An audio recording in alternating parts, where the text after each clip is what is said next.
शुकदेव सांगतात, राजा रे, या 3 देवाच्या अंशापासून 3 पुत्र अत्रि आणि अनसूयांना झाले. सोमभूत ब्रह्मणोषेण दत्तो विष्णोस्तु योगविता दुर्वासा शंकरस्यांशो निबोधांगिरस प्रजा. ब्रह्मदेवाच्या अंशापासून चंद्र, महादेवांच्या अंशापासून दुर्वासा आणि भगवान विष्णूच्या अंशापासून दत्तात्रेय यांचा अवतार झाला. 3 देव 3 ब्राह्मणाचं रूप घेऊन भिक्षा मागायला आले, सत्वहरण करायला आले वगैरे, ही कथा भागवतात नाही. ही कथा दत्तपुराणामध्ये, गुरुचरित्रामध्ये भगवान दत्तात्रेयांच्या अवतारा संबंधानं निरनिराळ्या कथा आहेत.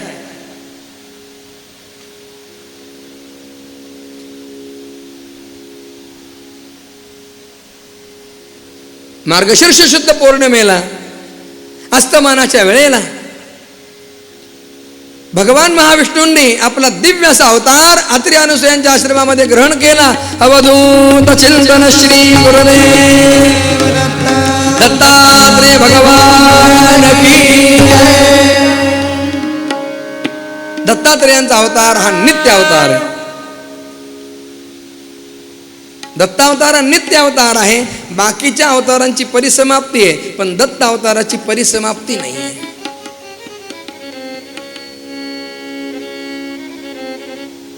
भगवान दत्त प्रभूंचा नित्य संचार आहे.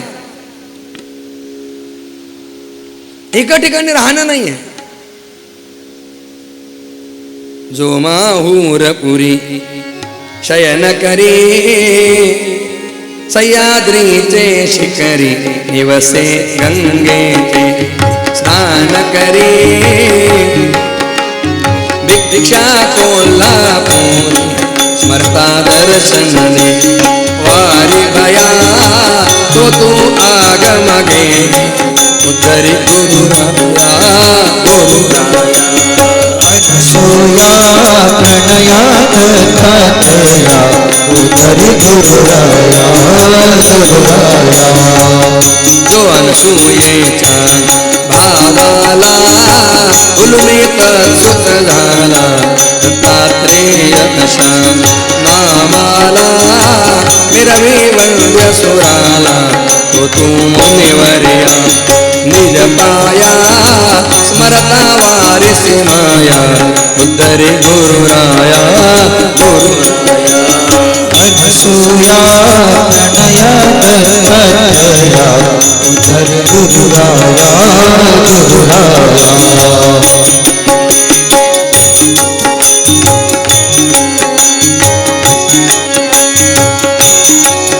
तू वांझेसी सुत देसी सौभाग्य वाढविसी मरता प्रेतासी जीवविसी सत्वरदान देशी यास्तव वासुदेव तव पाया दरिद्या तारी सनया उद्धरी गुरुराया गुरुराया.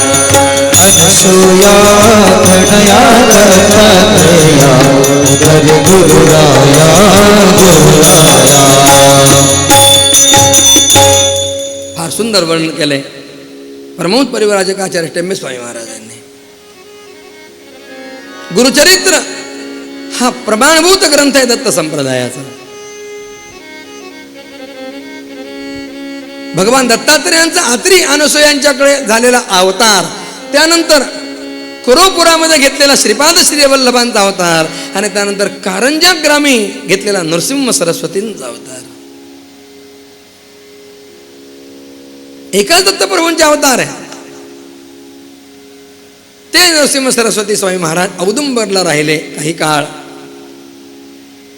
नृसिंहवाडीला नरसोबाच्या वाडीला 12 वर्ष राहिले. त्यानंतर गंधर्वपूर अर्थात गंधर्व नगर म्हणजे गाणगापूर, त्या गाणगापुरामध्ये भगवान 30 वर्ष राहिले. अनेक लीला केल्या.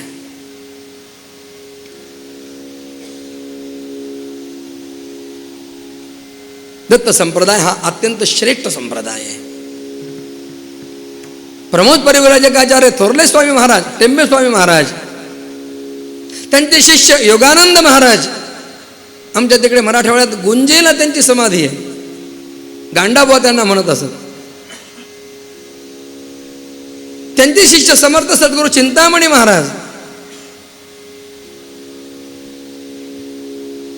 त्यांची शिष्य शाखा पुढे त्या ठिकाणी नाशिकला दत्तधामला दत्तदास महाराज आहेत. इकडे प्रमोद परिव्राजकाचार्य लोकनाथ तीर्थ स्वामी महाराज, योगीराज गळोणे महाराज, ब्रह्मर्षी दत्त महाराज कवीश्वर, योग तपस्वी नारायण काका ढेकणे महाराज, त्याच परंपरेतल्या परमश्रद्धे ताई महाराज, दत्ताश्रम जालन्याला त्यांचा आश्रम आहे. तिकडे गुजरातमध्ये योगानंद महाराजांची शिष्य परंपरा रंगावधूत महाराज नारेश्वरचे,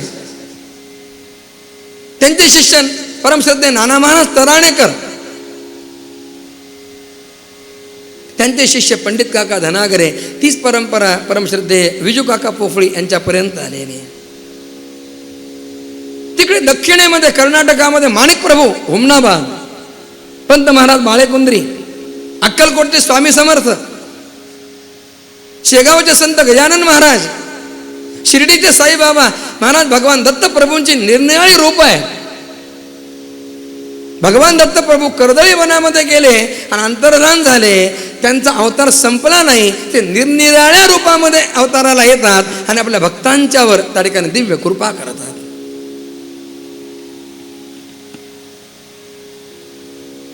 सर्वत्र संचार आहे दत्तप्रभूंचा. स्नानासाठी जातात काशीला, मणिकर्णिका घाटावर, पहाटे रोज स्नान तिथे. स्नान झाल्यानंतर गंध लावायचं असतं ना, बहुतेक लोक गंध लावतच नाहीत. तुम्ही सगळे सेवा समितीत आहात म्हणून सगळ्यांच्या कपाळी गंध दिसते, पण पुष्कळ लोकांच्या कपाळाला गंधच नसतं. गंध हे आपल्या भारतीय संस्कृतीचं प्रतीक आहे महाराज.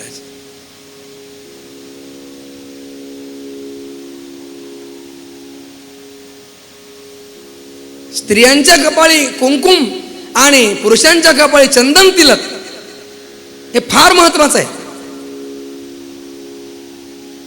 काल मला एक जण भेटल्या, दोघं पती पत्नी होते, त्यांनी ओळख करून दिली, माझी पत्नी आहे. मी तिच्याकडे पाहिलं, तिच्या कपाळावर काहीच नव्हतं, अक्षरशः पांढरं कपाळ.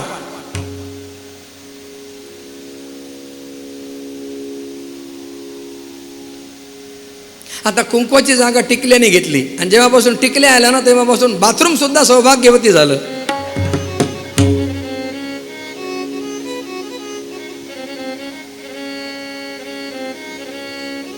महाराज, तिलक धारणाचं फार अनन्यसाधारण असं महत्व आहे.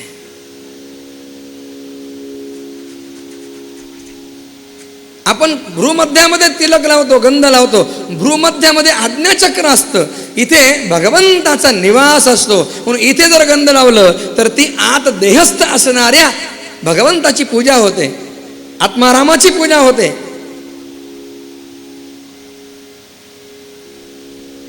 आणि दुसरी गोष्ट, सायंटिफिक कारण तुम्हाला सांगतो, आजकाल लोकांना वैज्ञानिक कारण हवी असतात. आपल्या भ्रूमध्यामध्ये एक असा रसाचा एक बिंदू, एक पॉइंट असतो, रसाचा उगमस्थान असं, तिथून रस उत्पत्ती होत असते. हा रस कोणता असतो माहितीये का? क्रोधाचा रस. मग या रसाचा सुईच्या टोकावर बसेल एवढा भाग, नीट ऐका, सुईच्या टोकावर बसेल एवढा बिंदू, आणि त्या बिंदूचा 1000वा हिस्सा जरी आपल्या रक्तात फेकला गेला ना तरी मनुष्य बेभान होऊन कोणाचा खून करेल इतका क्रोधावेशामध्ये येतो. इतकं ते जहर त्या ठिकाणी जहाल असं क्रोधाचं स्थान असतं. तिथे जर आपण शीतल चंदन, त्या चंदनाचा गंध, त्या चंदनाचा तिलक तिथे जर लावला तर ते स्थान शांत राहतं.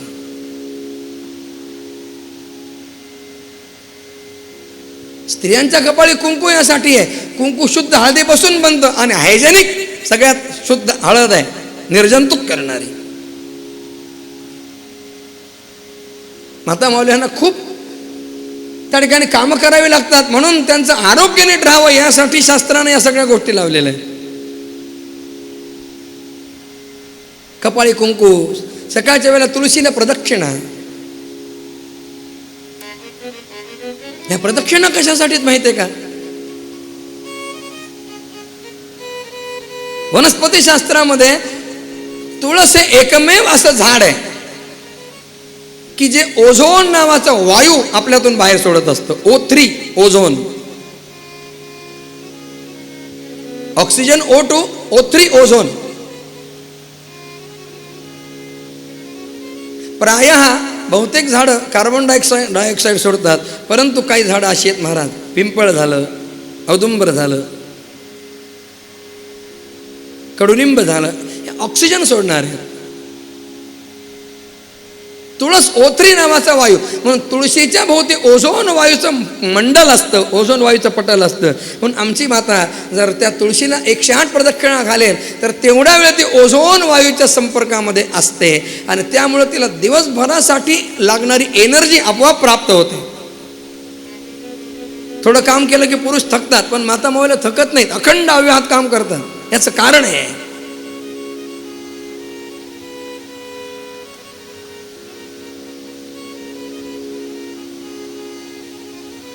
जाऊ दे, आपल्याला पुष्कळ प्रवास आहे आता कथेचा. भगवान दत्तप्रभू गंध लावण्यासाठी पंढरीला येतात. भागीरथी तीरी स्नान करोनी चंदन चर्चिती पंढरीला देवा पूजला. गंध झाल्यानंतर, गंध लावल्यानंतर प्रातःसंध्यावंदन करण्यासाठी भगवान गोदावरीच्या काठावर जातात. आमच्या तिकडे पंचाळेश्वर नावाचं स्थान आहे राक्षस भुवनच्या जवळ.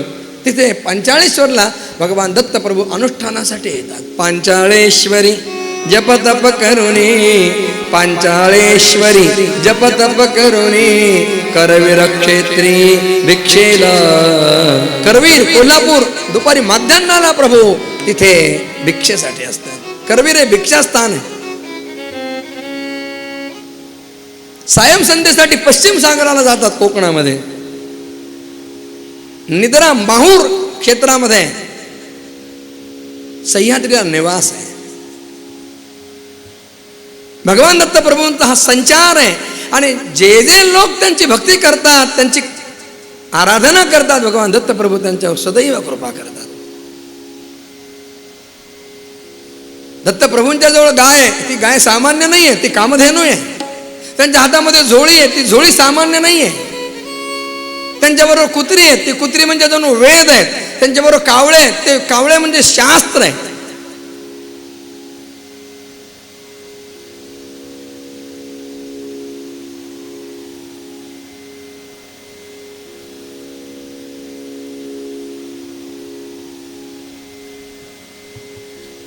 भगवान दत्तात्रेय आपल्या भक्तांवर कृपा करतात. म्हणून प्रार्थना केली आहे, श्री दत्ताचे नाम मुखिया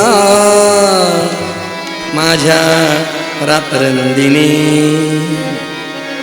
गेलो दत्तमयी भूनी, गेलो दत्तमयी भूनी.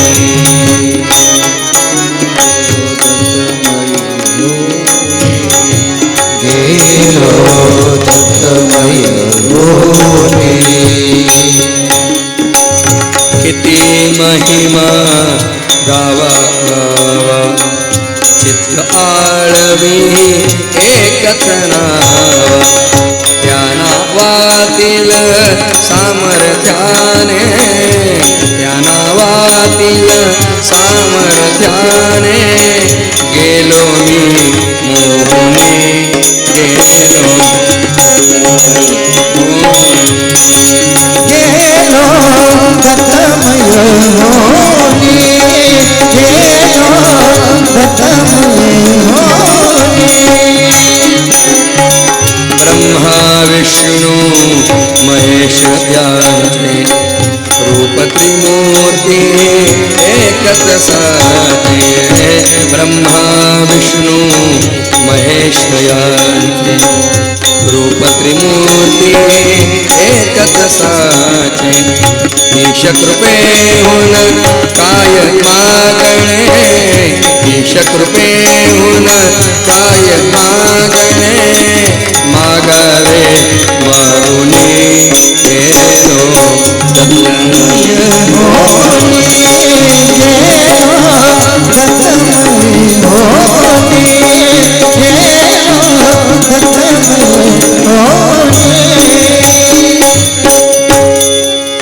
चरण दोन हे मार्गदारिणी सहा करे सामर्थ्य अर्पिते हृदय मंदिरे प्रतिष्ठापना हृदय मंदिरे प्रतिष्ठापना झालेली पाहुणे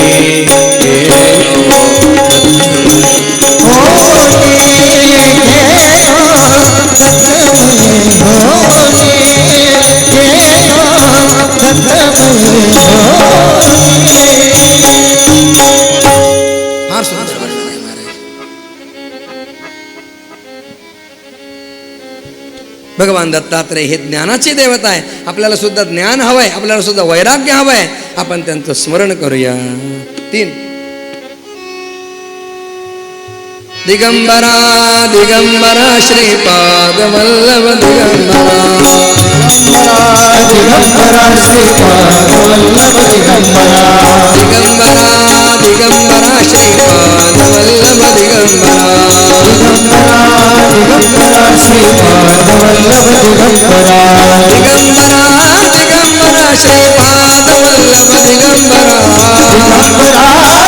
दिगंबरा श्रीपाद वल्लभ दिगंबरा दिगंबरा दिगंबरा श्रीपाद वल्लभ दिगंबरा दिगंबरा श्रीपाद वल्लभ दिगंबरा दिगंबरा दिगंबरा श्रीपाद वल्लभ दिगंबरा दिगंबरा श्रीपाद वल्लभ दिगंबरा दिगंबरा दिगंबरा श्रीपाद वल्लभ दिगंबरा दिगंबरा श्रीपाद वल्लभ दिगंबरा दिगंबराया हो दयाळा मला भेट द्या हो दिगंबराया हो दयाळा मला भेट द्या हो दिगंबराया हो सावळ्या मला भेट द्या हो दिगंबराया हो सावळा मला भेट द्या हो दयाळा मला भेट द्या हो दयाळा मला भेट द्या हो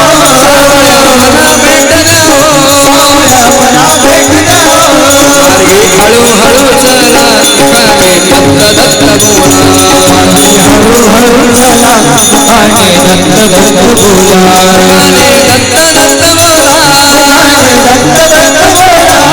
दत्त बोला दत्त दत्त बोला हळू हळू चला काने दत्त दत्त बोला श्री स्वामी समर्थ जय जय स्वामी समर्थ श्री स्वामी समर्थ जय जय स्वामी समर्थ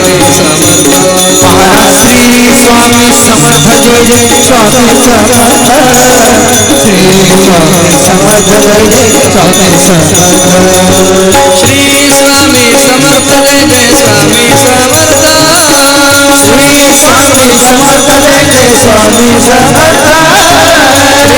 स्वामी समर्थ जय जय स्वामी समर्थ श्री स्वामी समर्थ जय जय स्वामी समर्थ श्री स्वामी समर्थ जय जय स्वामी समर्थ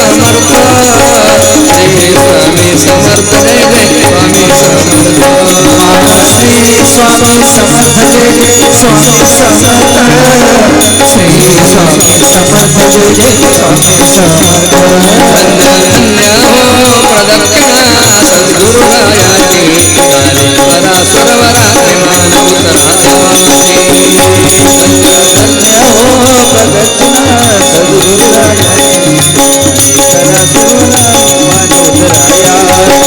पदोपदी झाल्या पार पुण्याच्या राशी सर्व तीर्थे घडली मामा आज करुणी काशी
सद्गुरु श्री नाना महाराज तराणेकर नानांचा मोठा परिवार आहे.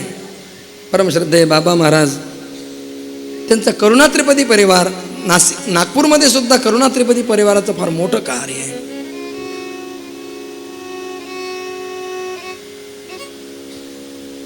भगवान दत्तात्रय ज्ञान वैराग्य प्रदान करणारं दैवत आहे. यानंतर पुढे महात्मा मैत्रेय विदुरांना सांगतात, विदुरा, मनु राजाची तिसरी कन्या प्रसूती दक्ष प्रजापतीला दिली आहे. दक्ष हा ब्रह्मदेवाच्या पायाच्या अंगठ्यापासून निर्माण झालेला पुत्र आहे. हा दक्ष स्वभावता जर अहंकारी आहे. महिम्न सूक्तामध्ये त्याचं वर्णन केलंय बघा. क्रिया दक्षो दक्ष, फक्त क्रिया करण्यामध्ये दक्ष आहे, कर्मठ. ब्रह्मदेवानं या दक्षाला प्रजापतीचं पद दिलं. आधीच अहंकारी आणि त्यात पुन्हा सत्ताधारी. काय होईल जनतेचं काही सांगता येत नाही.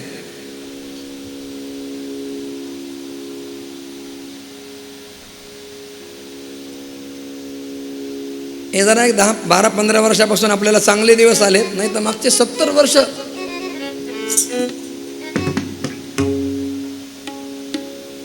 आणि ती स्थिती राहिली असती ना, तर आपण नामोनिशान राहिलं नसतं महाराज हिंदूंचं.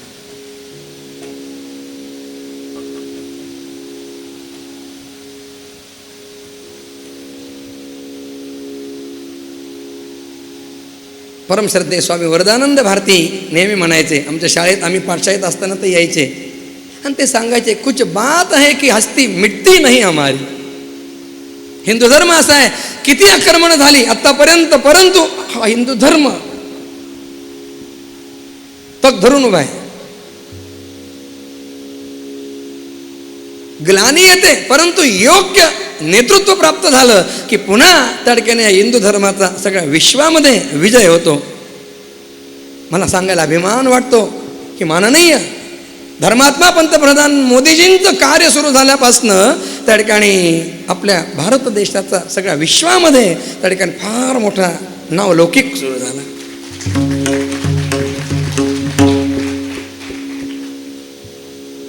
सगळीच मंडळी, माननीय नितीनजी असतील, माननीय देवेंद्रजी असतील, मला ते आताचं जे सरकार आहे ना, हे सगळं ही व्यवस्था ही धर्मानुकूल अशी व्यवस्था आहे. आणि अशी व्यवस्था जर काही काळ राहिली ना, तर आपला भारत विश्वगुरू बनल्याशिवाय राहणार नाही.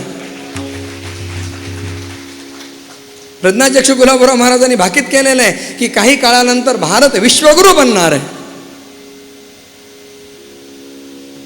भारतापेक्षा कितीतरी श्रीमंत संपन्न असे देश आहेत, अमेरिका वगैरे, परंतु यांच्यामध्ये अजिबात शांतता वगैरे नाही आहे. म्हणून हे सगळे लोक आता शांतीसाठी भारताकडे पाहत आहेत आणि संपूर्ण विश्वाला शांतीचा संदेश देणारं एकमेव राष्ट्र आपलं हिंदू राष्ट्र भारत राष्ट्र आहे.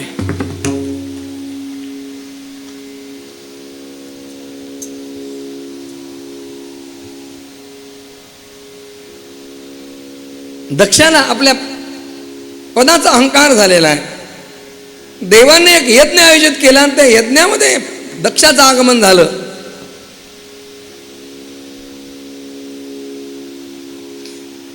असा नियम आहे, मोठा मनुष्य कोणी आला सभेमध्ये म्हणजे सगळ्यांनी उठून त्याचं स्वागत करावं. दक्ष आल्यावर सगळे उठून स्वागत करतायत. दक्षाने आपलं अहंकारी नजर सगळीकडे फिरवली. दक्षाला असं दिसलं सगळे उठलेत, फक्त 2 जण नाही उठले, ब्रह्मदेव आणि महादेव.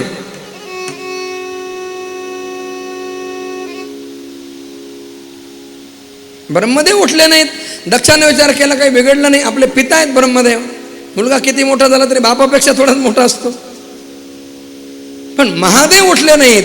दक्षाला अपमान वाटला आणि दक्षानं सगळ्या सभेमध्ये महादेवांची निंदा करायला सुरुवात केली.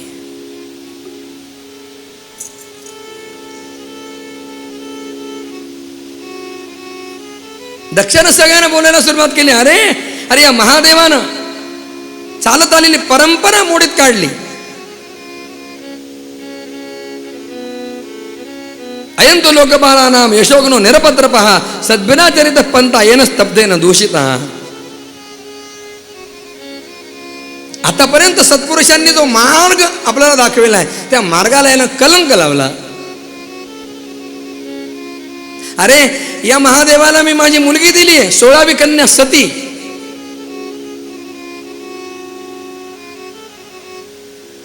काय महादेवांकडे या, मी उगीच ब्रह्मदेवाच्या शब्दाला बळी पडलो आणि मी ब्रह्मदेवाच्या इच्छे खातर महादेवाला माझी मुलगी दिली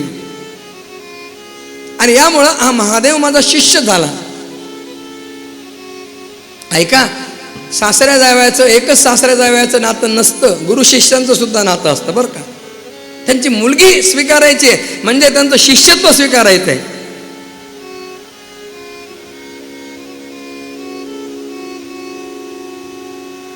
आणि माझ्या सावित्रीसारख्या मृगनयना पवित्र कन्येचं अज्ञानी ब्राह्मणांच्या समक्ष यांनी पाणीग्रहण केलं होतं, त्यामुळे मला हा पुतना समान आहे आणि यानं उठून उभं राहून मला प्रणाम करायला हवा होता, पण यानं वाणीनं सुद्धा माझा सत्कार केला नाही. दक्ष भयानक निंदा करतोय. हा महादेव उन्मत्तासारखा काय राहतो, प्रेतावासेषु गोनेषु भूत प्रेत यांच्याबरोबर काय राहतो, गजचर्म व्याघ्रांबर परिधान करतो, चिताभस्म लावतो.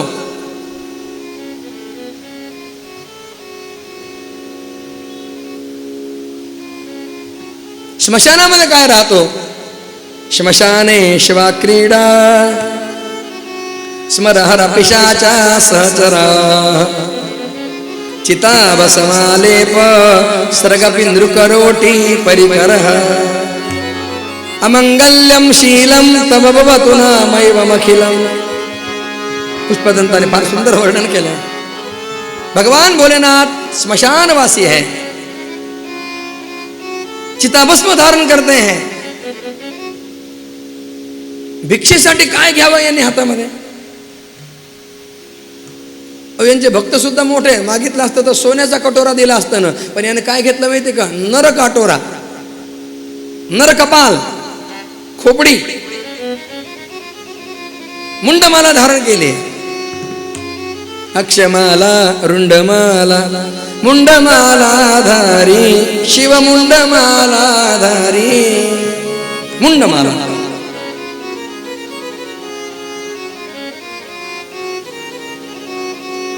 शरीरावर हाडांचे दागिने घातले असतात. हा नावाचा शिव आहे परंतु प्रत्यक्षात अशिव आहे, अमंगल आहे. महाराज दक्षानं भयानक निंदा केली. श्रीमद भागवताचे थोर टीकाकार श्रीधर स्वामी महाराज यांनी दक्षानं या केलेल्या निंदेचा सुद्धा शिवपरक अर्थ लावलेला, स्तुतीपरक अर्थ लावलाय. दक्षानं सगळ्यांना निक्षून सांगितलं, आजपासून या महादेवाला कुणीही आपल्या यज्ञामध्ये मंगल कार्यात बोलवायचं नाही. दक्ष एवढं सगळं बोलत आहे पण भगवान शंकर शांत आहेत, एकही शब्द बोलत नाही. वाद जर वाढवायचा नसेल, भांडण जर वाढवायचं नसेल तर भगवान शंकरांचा अनुग्रह घ्यावा. वाद कशामुळे वाढतो, एक जण बोलतो दुसरा त्याला प्रत्युत्तर, शब्दान शब्द वाढत जातो, त्याच्यामुळे वाद विकोपाला जातो. क्रोधावेशामध्ये एखादा येऊन बोलत असेल ना, शहाण्या माणसानं काय करावं, शांत राहावं, त्याला काही उत्तरच देऊ नये.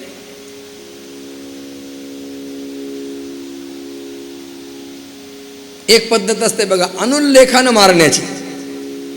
आणि काही जरी केलं तरी त्याचा उल्लेखच करायचा नाही.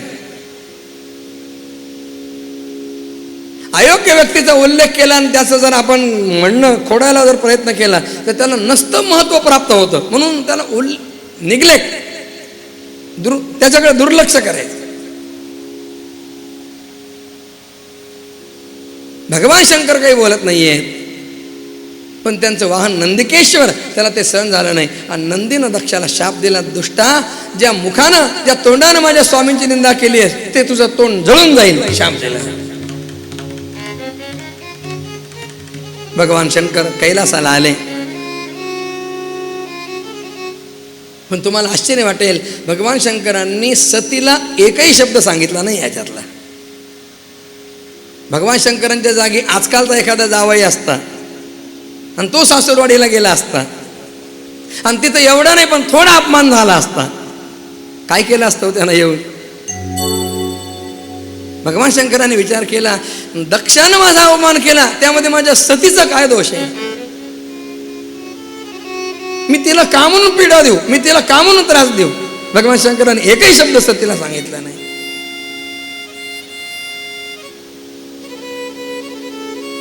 दक्षानं आपल्या घरीच एक मोठा यज्ञ आयोजित केला आणि सती आणि भगवान शिव यांना सोडून बाकी सगळ्यांना निमंत्रण केलं. सतीला जेव्हा हे कळलं की आपल्या बाबांच्या घरी मोठा यज्ञ आहे आणि या सगळ्या देवस्थिर्या यज्ञासाठी चालल्या आहेत, तेव्हा सतीच्या मनामध्ये विचार आला, आपल्याला कसं निमंत्रण नाही? तिने विचार केला, आलं असेल निमंत्रण, पण हे सांगायचं विसरले असतील, हे आमचे भोळे आहेत ना. प्रत्येक स्त्रीला वाटत असतं हे आमचे भोळे,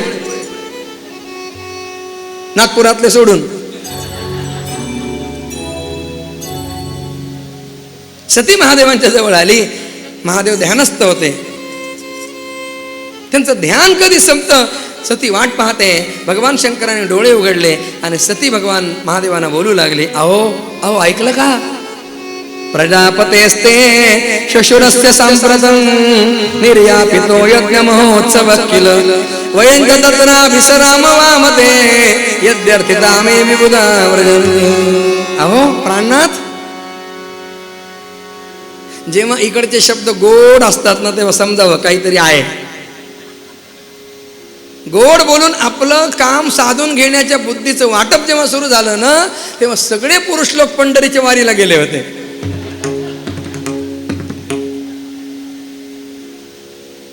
अहो ऐकलं का? तुमच्या सासऱ्याच्या घरी केवढा मोठा यज्ञ चाललाय, फुकटचा मोठेपणा. आता माझ्या बापाच्या घरी म्हणले असते तर का यज्ञ बंद पडला असता का हो? पण तुमच्या सासऱ्याच्या घरी केवढा मोठा यज्ञ चाललाय. नाथ, आपणही त्या यज्ञात जाऊया. फार वर्ष झाले मी माहेरी गेली नाही. जुन्या काळामध्ये माहेर असं लवकर लवकर नसायचं महाराज.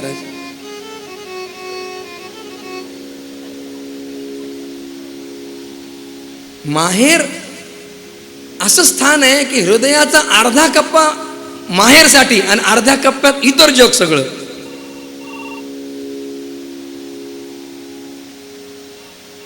नाथ, तुम्ही म्हणाल आपल्याला निमंत्रण नाही, आपण कसं जायचं? पण मला माहिती आहे, यांना कामापुरतं शास्त्रही माहीत असतं.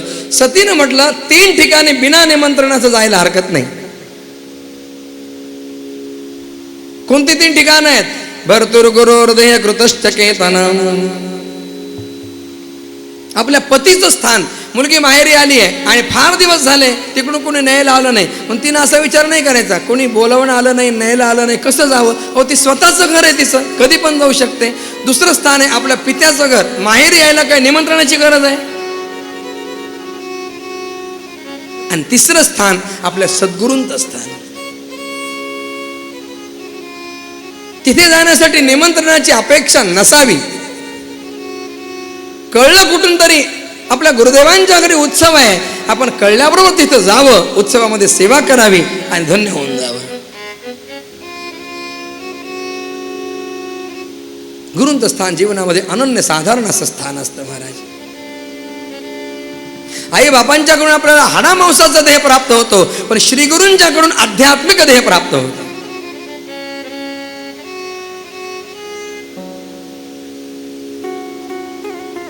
भवसागराच्या अलीकडच्या तीरावर जीव आहे आणि पलीकडच्या तीरावर शिव आहे. या जीवाला शिवाकडे जायचंय, या भवसागरातून तरुण जायचंय.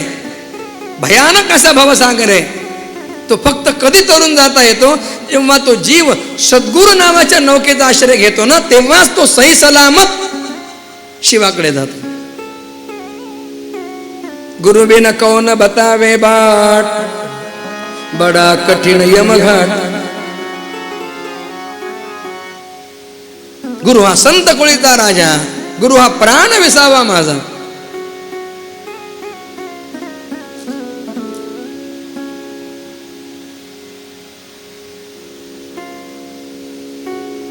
ज्ञानेश्वर महाराजांनी ज्ञानेश्वरीमध्ये जवळजवळ प्रत्येक अध्यायामध्ये आपल्या श्रीगुरु श्रीमन निवृत्तीनाथांचं स्तवन केलेलं आहे. ज्ञानेश्वर महाराज म्हणतात, मी काय भगवद्गीतेवर टीका लिहिणार, एरवी तरी मी मूर्खू. ज्ञानेश्वर महाराज स्वतःला मूर्ख म्हणून घेतात. एरवी तरी मी मूर्खच आहे, परंतु संत कृपादीपकू माझ्या सद्गुरूंची कृपा झाली आणि त्याच्यामुळं मी ज्ञानेश्वरी लिहायला तयार झालो.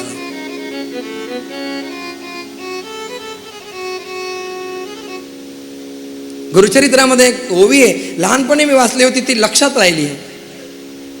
गुरु म्हणजे अक्षरे दोन, अमृताचा समुद्र जाण,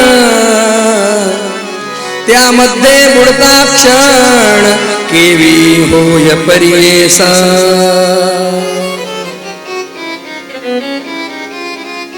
श्री गुरु म्हणजे दोन अक्षरांचा अमृताचा समुद्र आहे. जो याच्यामध्ये अवगाहन करतो ना, तो अमृत स्वरूप होऊन जातो.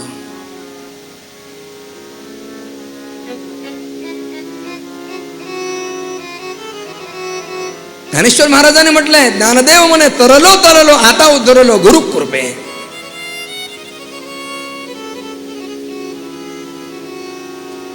महाराज, गुरूंची कृपा जर पाठीशी असेल, श्री गुरु सारिका असता पाठी राखा, इतरांचा लेखा कोण करी.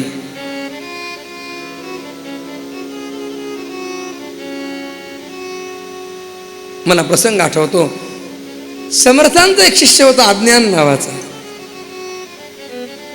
5 वर्षाचं वय अज्ञानाचं. समर्थाने रोज त्याच्याकडे काम दिलं होतं. दुपार झाली की बरोबर माधुकरी मागायला जायचं आणि माधुकरी मागून आणल्यानंतर रामरायाला नैवेद्य समर्पण करायचा आणि समर्थांना जेव घालायचं. एवढंच काम होतं त्याच्याकडे.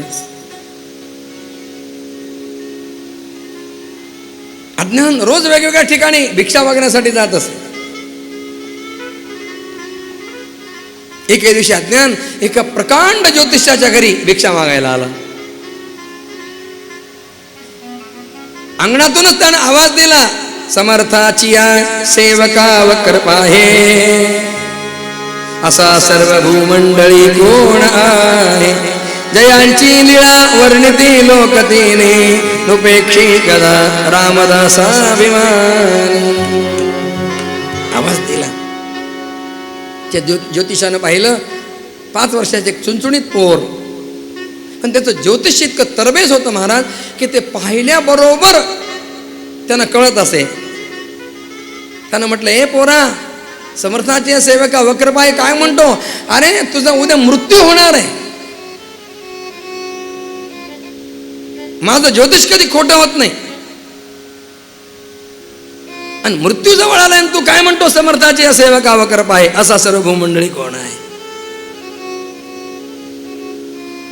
महाराज, तो अज्ञान घरी आला आणि घरी आल्यानंतर त्यानं रामरायासमोर भिक्षा ठेवली आणि एका कोपऱ्यामध्ये तापानं फणफणून पडला. महाराज, तो समर्थ वाट पाहताय. 2 वाजले तरी अज्ञान कसा बोलवायला येत नाही. चौकशी केली, सांगितलं, समर्थ तो भिक्षेहून आलाय, आला तसा एका कोपऱ्यात पडून राहिलाय, बोलत नाहीये कोणाशीच, काही सांगत नाहीये. समर्थ जवळ आले अज्ञानाच्या. त्याचं मस्तक आपल्या मांडीवर घेतलं, पाहिलं, तापानं फणफणलेलं होतं पोर. काय झालं बाळा तुला, कुणी रागवलं का, कुठे घाबरलास का, भिलास का, सांग, मी तुझ्या पाठीशी आहे. अज्ञानानं बोलायला सुरुवात केली, समर्था, मला माझ्या मृत्यूचा अजिबात चिंता नाही किंवा भय नाही, फक्त मला वाईट असं वाटतंय की उद्यापासून मला तुमची सेवा करता येणार नाही. तुमची सेवा मुकणार. का म्हणतोस असं? काय झालं ते नीट सांग. त्यांना सगळा वृत्तांत सांगितलं. समर्थाने म्हटलं एवढंच ना, घाबरू नको, मी तुझ्या पाठीशी आहे. उठ लवकर, रामरायाला नैवेद्य कर. दुसऱ्या दिवशी सकाळी समर्थांनी आपलं स्नान वगैरे झाल्यानंतर 9 वाजता घोंगडी टाकली अंगणामध्ये आणि सांगितलं, अज्ञाना या घोंगडीवर बस आणि मी उठ म्हणेपर्यंत उठायचं नाही, माझे पाय चेपीत बसायचं. कोणी आलं, काही जरी तुला प्रलोभन दाखवलं तरी उठायचं नाही. समर्थांची लीला आहे. अज्ञान चरण सम्मान करत बसलेला आहे आणि महाराज त्या ज्योतिष्याप्रमाणे बरोबर ठरलेल्या वेळेला काळ आला न्यायला, यमाचे दूत आले. पण आज समर्थ असल्यामुळे मठात त्यांना जाता येईना, म्हणून ते अज्ञानाला बाहेर बोलवायचा प्रयत्न करतायत. ए बाहेर ये. त्याला चॉकलेट दाखवलं, अजून काय काय दाखवलं. त्यानं म्हटलं माझ्या गुरुदेवांची आज्ञा आहे. यमदूत वाट पाहून निघून गेले. प्रत्यक्ष यमराज आले. संतांच्या जवळ काळाला सुद्धा सत्ता नसते महाराज.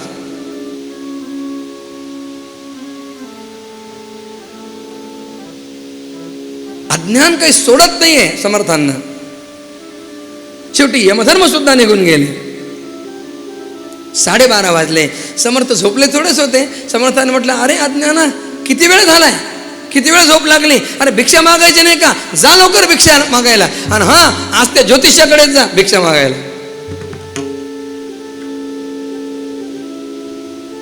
महाराज अज्ञानाने हातात जोडी घेतली आणि त्या ज्योतिषाच्या घरी आले आणि कालच्या पेक्षा मोठ्या आवाजात अज्ञानानं श्लोक म्हटला, समर्थाची या सेवका वक्र पाहे, असा सर्व भूमंडळी कोण आहे. जयांची लीळा वर्णती लोकतीने, नुपेक्षी कदा रामदासाभिमानी. जय जय रघुवीर समर्थ.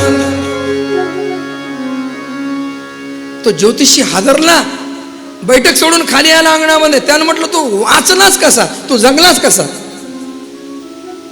माझं भविष्य कधीच खोटं होत नाही. त्यानं म्हटलं, हे बघा महाराज, मला काहीच माहिती नाही, तुम्हाला काय विचारायचं तर आमच्या गुरु महाराजांना विचारा. तो ज्योतिषी समर्थाकडे आला. त्यानं समर्थांचे पाय धरले. महाराज हे असं झालं कसं? समर्थांनी त्याला कानउघाडणी केली. तुम्हाला माहिती नाही ज्योतिषशास्त्राचा नियम? समोरच्या व्यक्तीला सगळं खरं खरं सांगायचं नसतं. म्हणजे खोटं सांगायचं असतं का? ज्योतिषशास्त्राचे काही नियम आहेत. मृत्यू वगैरे कोणाला सांगायचं नाही. ज्योतिषशास्त्रातून मृत्यूचा दिवस वेळ सगळं काढता येतं, पण ते सांगायचं नाही. त्यानं पाय धरले. महाराज आपला काय अधिकार आहे? आपली काळावर सुद्धा सत्ता आहे.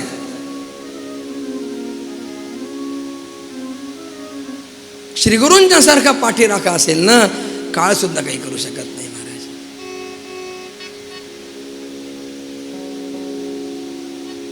महाराजांचं चरित्र बघा.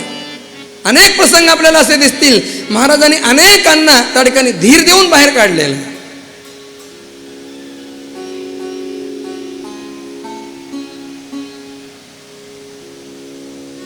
किती दुःखी मनुष्य महाराजांच्या जवळ आला.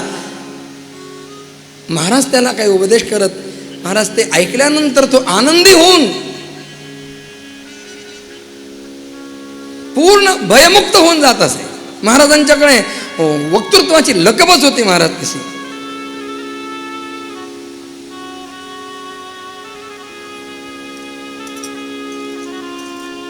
गुरूंचं स्थान असं आहे, तिथे बोलावण्याची अपेक्षा न धरता जावं. तुका म्हणे जवळी न पाचारिता जावे. महादेवाने म्हटलं, सती हे सगळं खरं आहे, पण कुठे जावं? जिथे आपण गेल्यानं समोरच्या व्यक्तीला आनंद होईल तिथे जावं. आपल्या जाण्यानं समोरच्या व्यक्तीचं कार्य बिघडणार असेल तर तिथं बोलावलं तरी जाऊ नये.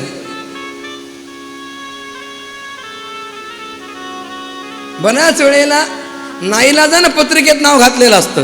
अहो तुमचं यांचं जमत नाही, मग नाव कसं घातलं म्हणजे लोकांनी काही नाव ठेवू नये म्हणून नाव घातलंय म्हणजे. विचार करा, आपण अपेक्षित आहोत का नाही तिथे.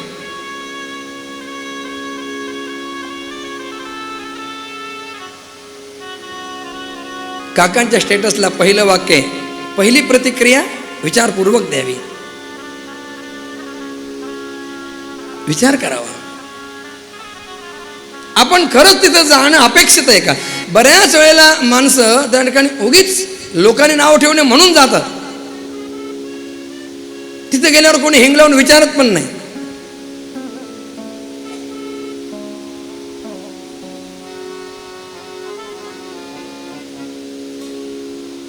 सती, तुझ्या बापानं माझा अपमान केलाय आणि तू जर गेलीस तर तुझाही अपमान होईल, म्हणून तू जाऊ नकोस. शिवपुराणामध्ये कथा आहे, सतीनं म्हटलं मी बघतेच तिथे जाऊन माझ्या बाबांनी तुमचा अपमान केलाय, आणि सती दक्ष यज्ञामध्ये आली. महाराज सतीशी कोणी बोलत पण नाही. दक्षानं सगळ्यांना सांगून ठेवलं होतं, महादेवाने सती यांच्यापैकी कोणी आलं तर एक शब्दानं कोणी बोलायचं नाही. जो तो तोंड फिरवून जातोय. सतीने म्हटलं सगळ्या जगानं आवेरलं, आईकडे जावं म्हणून प्रसूती मातेकडे आली. प्रसूतीनं लेकीला आलेलं पाहिलं, पोटाशी धरलं, डोळ्यातून अश्रूंच्या धारा वाहू लागल्या. पण पुढच्याच क्षणी तिनं म्हटलं, सती तू इथं का आलीस, इथं यायला नको होतं. हे बघ या गाठोड्यात सगळे वस्त्र अलंकार आहेर सगळं भरलंय, हे सगळं घे आणि आत्ताच्या आत्ता जशी आली तशी परत जा. काय वाटलं असेल सतीला. सगळ्या जगानं आवेरलं मातेकडे जावं, मातेनं आवेरलं कुणाकडे जावं. खरं सांगू का, आतली गोष्ट माहेर कुठपर्यंत असतं. जोपर्यंत आई जिवंत असते ना तोपर्यंत माहेर असतं. आई गेल्यानंतर माहेर नुसता उपचार राहतो. आईच्या मायेवरनं माहेर शब्द आहे.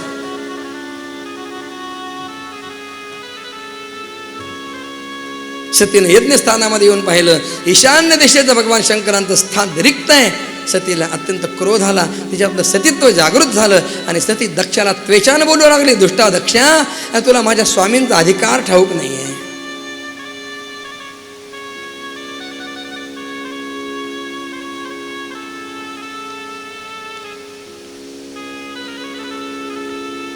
दोषान परेशामि गुणेषु साधवो गृह्णन्ति केचिन्न भवादृशाद्विज.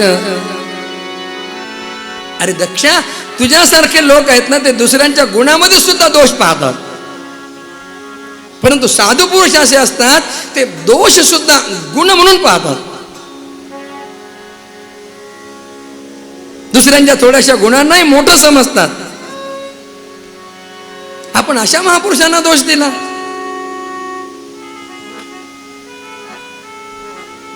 दक्षा, तुला ठाऊक नाही, माझ्या स्वामींचं नाम शिव हे अत्यंत पवित्र करणार आहे.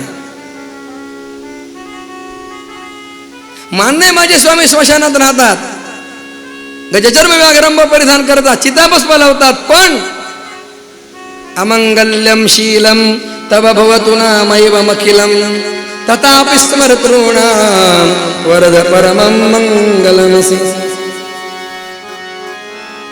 स्मरण करणाऱ्याचं मात्र परम मंगल करणारे भगवान शिव आहेत. आता मला घृणा निर्माण झाली आहे की तुझ्यापासून माझा हा देह निर्माण झालेला आहे, म्हणून मी हा देह सुद्धा असं ठेवणार नाही.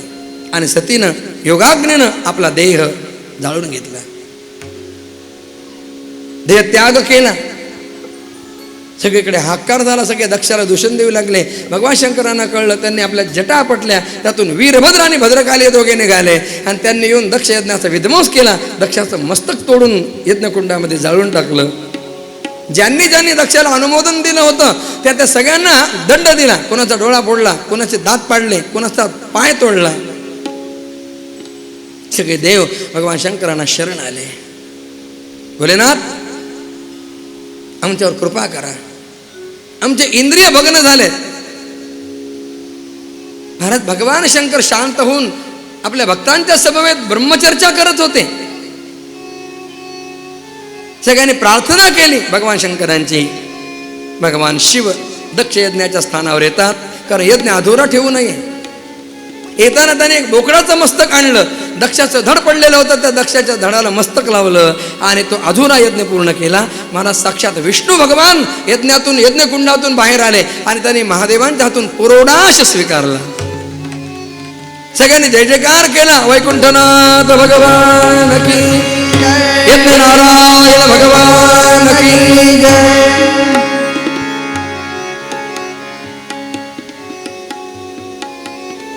यानंतर भगवान शंकरांनी सतीचा अर्धवट जळालेल्या कलेवर आपल्या खांद्यावर घेतला आणि तांडव नृत्य करायला आरंभ केला. त्यांच्या पायाच्या आघातानं सार ब्रह्मांड डळमळू लागलं. घाबरले सगळे. काय करावं? भोलेनाथ शांत जर नाही झाले तर सगळ्या त्रैलोक्याचा नाश होईल. सगळे भगवान विष्णूंच्याकडे आले. भगवंताने म्हटलं, जोपर्यंत सतीचं कलेवर महादेवांच्या खांद्यावर आहे तोपर्यंत ते शांत होणार नाहीत. प्रभूंनी आपलं सुदर्शन चक्र सोडलं. त्या सुदर्शनानं सतीच्या देहाचे 51 तुकडे केले. एकेका स्थानावर एक एक अवयव पडला आणि त्यातून एक एक सिद्धपीठ निर्माण झालं. देवी भागवतामध्ये विस्ताराने ही कथा 51 शक्तिपीठ निर्माण झाली. कांचीची कामाक्षी, काशीची विशालाक्षी, कलकत्त्याची काली, तुळजापूरची भवानी, माहूरची रेणुका, वणीची सप्तशृंगी, कोल्हापूरची महालक्ष्मी, नेपाळची गुहेश्वरी, पाकिस्तान मधले असणारी हिंगलाज माता, गुवाहाटीची कामाख्या. प्रत्येक स्थानावर सतीच्या शरीराचा एक एक अवयव पडलाय आणि त्यातून 51 शक्तिपीठ निर्माण झाली. अजूनही कोणी जर शक्तिपीठावर जाऊन साधना करेल तर त्याला शक्तीची साधना लवकर साधते, सिद्ध होते. यानंतर पार्वती सतीनं हिमालयाने मेना यांच्या पोटी पार्वतीच्या रूपानं जन्म घेतला. 10,000 वर्षापर्यंत भगवान शंकरांचं कठोर तप केलं आणि भगवान शिव आणि पार्वती यांचा विवाह झाला. रामचरित मानसामध्ये किंवा शिव महापुराणामध्ये ही कथा विस्तारण आलेली आहे. शुकदेवाने म्हटलं, राजन, हे सतीचं दिव्य चरित्र जे श्रवण करतात त्यांच्या अंतरंगामध्ये दिव्य अशा भक्तीचा उदय होतो. त्यांचं सगळं पाप नष्ट होतं. दक्षानं भगवान शंकरांची क्षमा याचना केली, स्तुती केली. सतीचं दिव्य चरित्र शुकदेवाने सांगितलं. इदं पवित्रं परमेश चेष्टितं यशस्य मायुष्यमघौ गमर्षणं यो नित्यदा कर्ण्य नरोनुकीर्तये धुनोत्यगम करो भक्तिभावतः. यानंतर पुढे मनुराजाच्या 2 पुत्रांच्या पैकी उत्तानपाद नावाच्या पुत्राची कथा सांगू लागले. या उत्तानपादाला 2 स्त्रिया आहेत, सुनीती आणि सुरुची. श्रद्धे डोंगरे जी महाराज हमेशा कहते थे, संसार में आने वाला हर एक जीव उत्तानपाद है. उत्तानपाद शब्दाचा अर्थ काय? ज्याचं डोकं खालच्या दिशेला आणि पाय वरच्या दिशेला त्याला उत्तानपाद असं म्हणतात. प्रत्येक जीव उत्तानपाद आहे. म्हणजे आईच्या उदरामध्ये गर्भावस्थेमध्ये प्रत्येक जीवाची अशी अवस्था असते, म्हणून प्रत्येक जीव उत्तानपाद आहे. याला 2 स्त्रिया आहेत, सुनीती आणि सुरुची. सुनीती म्हणजे धर्माच्या मार्गाने जाणारी वृत्ती आणि सुरुची म्हणजे आवडीच्या मार्गाने जाणारी वृत्ती.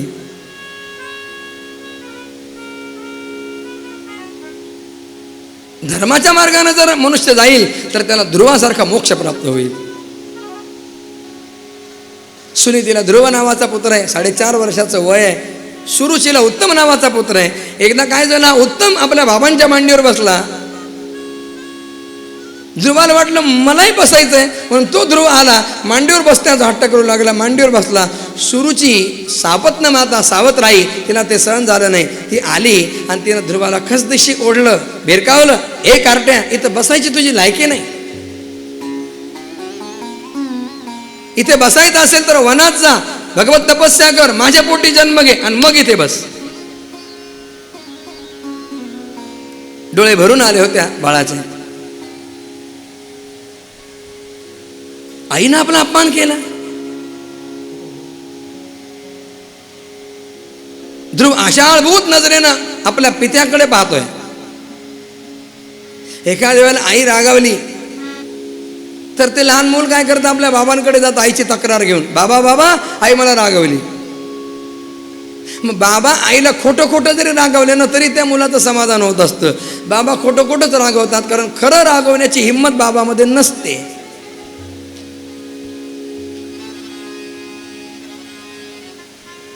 पण उत्तानपाद राजा स्त्रैण होता महाराज, स्त्रीच्या अधीन झालेला. तो काहीच बोलत नाही. ध्रुवाला वाईट जास्त त्याचं वाटलं. ध्रुव रडत रडत आपल्या आईकडे आला. तिला आधीच सगळं कळलेलं होतं. ध्रुवानं म्हटलं, माझ्याकडनं काय चूक झाली ग? तिने म्हटलं, बाळा तुझी एकच चूक आहे, तू माझ्या अभागिनीच्या पोटी जन्माला आलास.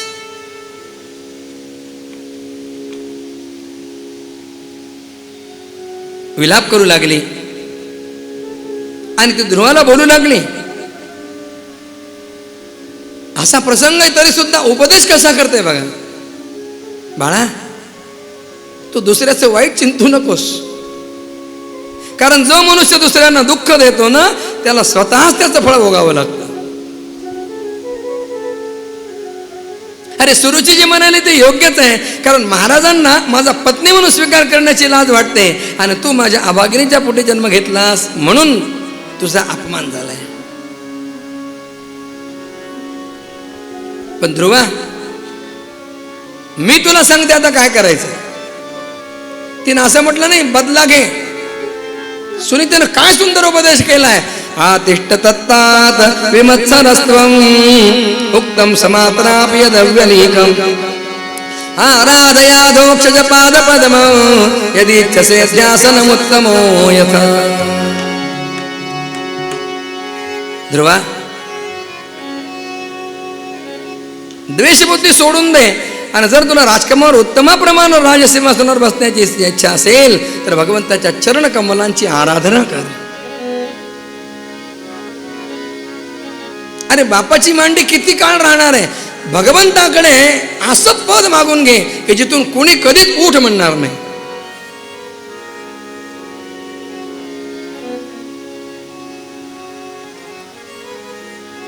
भक्तवत्सल भगवंताचा आश्रय घे आणि पुरुषोत्तम भगवंताचं अनन्य भावानं चिंतन त्या ठिकाणी कर. बाकी सगळं सोडून दे आणि त्याचं भजन कर.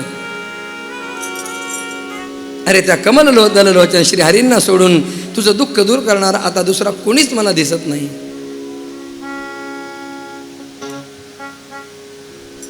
सुनीतीनं ध्रुवाला उपदेश दिलाय. सुनीती एक वीर माता आहे. इतिहासात आमच्या जेवढे महापुरुष झाले ना त्या सगळ्या महापुरुषांच्या मागे त्यांच्या मातांचं फार मोठं दायित्व आहे. कवीनं म्हटलंय, अगर शिवबान होता तो सुन्नत होती सबकी. पण मी थोडं पुढे जाऊन म्हणेन की जिजाऊ सारखी माता नसती तर शिवरायांच्या सारखं नररत्न जन्माला कसं आला असतं.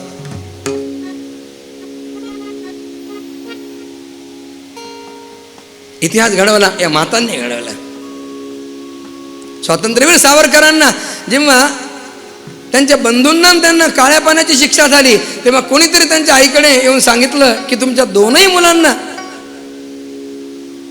इंग्रजांनी काळ्या पाण्याची शिक्षा दिली आहे. त्या मातेनं काय म्हणावं.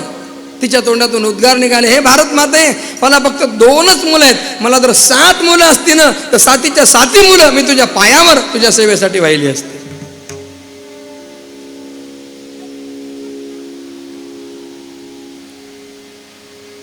स्वामी विवेकानंद नेहमी म्हणत असत, तुम्हाला जर सुंदर राष्ट्र हवा असेल तर तुम्ही मला काही सुंदर माता द्या, मी तुम्हाला सुंदर राष्ट्र देईन.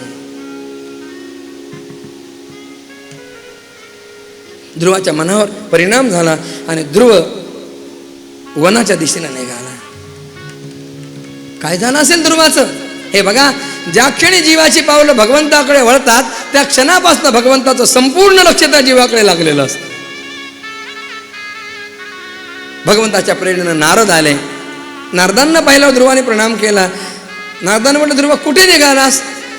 सगळा वृत्तांत सांगितला. नारदाने म्हटलं, वेडा रे वेडा, आई रागावली म्हणून असं का कोणी घर सोडून जात असतं? अरे अरण्यात फार भयानक प्राणी असतात, तुला खाऊन टाकतील, मागे फिर. ध्रुवाने आपला निश्चय सांगितला, देह जाओ अथवा राहो, पांडुरंगी दृढ भाव. काही झालं तरी सुद्धा मी त्या ठिकाणी माघारी जाणार नाही.